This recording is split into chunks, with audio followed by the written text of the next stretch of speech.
Hey everyone, Nick Shaheen here looking at Netflix. Today is having a good day, this week's having a good week. This is Netflix recently. This is less than a day, a 240-minute candle. So 4 hours, every candle is 4 hours. You can see there's only one red candle here. And bust out. This is where emotions come in and say, I want to chase it and start buying it. There's reason to buy it because it looks like it broke out from here. But there's also nuance there. I'm going to switch back to a daily chart here if I can do that real quick. So this is about a year's worth of data for one day at a time. Each candle is 1 day. So overall, it had, give and take here. It had some great moments and bad moments. The last earnings was kind of like a fake out, yay, and then poof. So now it's setting higher lows, which is great, higher highs, which is good. And do I buy it right here or what? It's kind of like it depends, but for me, I would wait out just because today is quad witching day, I believe. It's the 20th of December. The open was wild. I don't know how the close is going to be. It's still trading, so we'll see.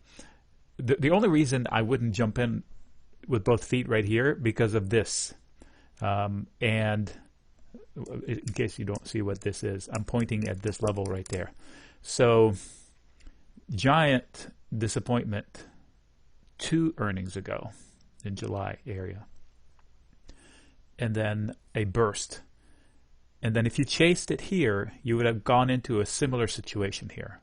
And I'll show you why.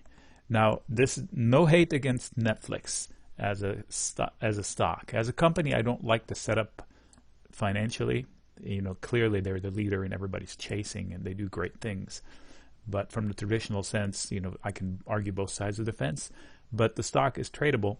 And as it bounced here, and it rallied to here. So it got to somebody on that day said, oh my gosh, I need to buy it. It's recovered. And it's gone over last fail point. Same here. It's recovered. It's gone over last fail point. Similar setup. Similar emotions. I want to catch it. Somebody could argue that this was already a pattern going there. I would have said, let's wait and see what happens here because of this. So what is this? This was a prior support, guaranteed support, S all the way, support, and then lost. So once they come back to it, the first time at least, it's going to be resistance. Onus is on the bulls to prove that they can go over it and use it as support. And here they didn't. So starting here, before you see that, to me is being eager. Sometimes it works out, but more often than not, it's boom, a wall. Imagine if somebody stuck here somewhere. They would say, thank the Lord. Also, this is about the halfway mark from this dip. So Fibonacci ratios come into play, and machines trade the ratios. So sell, sell. And don't know what happened here, maybe just the whole market situation or specific or not, I don't care. I'm just looking at the chart. Okay, so then they fell to here, support. Then they lost the support. They came back to it, failed at it. Yeah, that was good, but it failed, really. And then, but they're building. So they failed the first time. They came to it several times. They burst over it, and then they used it as support. That's what I wanted to see here. It didn't happen. It happened here. So now they're coming to, guess what?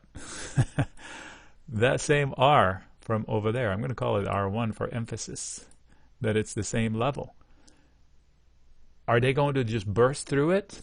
Maybe, if the market continues to rally. But if I'm long, I'm not crashing out of it. Maybe I'll trim, I'll lock some, I'll set some calls against it to lock in some profits, but I can ride my longs. But starting long here, I may be handing over the reins to somebody else. I'm hoping that this time the resistance fails.